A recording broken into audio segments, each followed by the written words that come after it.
കടഭാരങ്ങൾ മാറിക്കിട്ടുന്നതിനും സാമ്പത്തിക ബുദ്ധിമുട്ടുകളെല്ലാം മാറ്റി സാമ്പത്തിക ഭദ്രത ഉറപ്പുവരുത്തി കിട്ടുന്നതിനും മറ്റെന്താവശ്യങ്ങളായാലും അതെല്ലാം ലഭിക്കുന്നതിനായി ദൈവത്തോട് പ്രാർത്ഥിക്കേണ്ട നല്ലൊരു വചനഭാഗമാണ് യെശയ്യാ 45-ാം അധ്യായം 2-3 വചനങ്ങൾ. തീർച്ചയായും ഇത് 7 ദിവസം ചൊല്ലി പ്രാർത്ഥിച്ചാൽ നമ്മുടെ ഏതാവശ്യങ്ങളും ദൈവം സാധിച്ചു തരുന്നതാണ്. ഞാൻ നിനക്ക് മുൻപേ പോയി മലകൾ നിരപ്പാക്കുകയും പിച്ചളവാതിലുകൾ തകർക്കുകയും ഇരുമ്പോടാമ്പലുകൾ ഒടിക്കുകയും ചെയ്യും.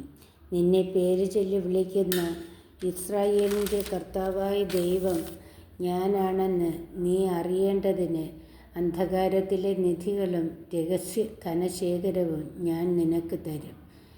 എൻ്റെ ദാസനായ യാക്കോബിനും ഞാൻ തിരഞ്ഞെടുത്ത ഇസ്രായേലിനും വേണ്ടി ഞാൻ നിന്നെ പേര് ചൊല്ലി വിളിക്കുന്നു. ആമേൻ.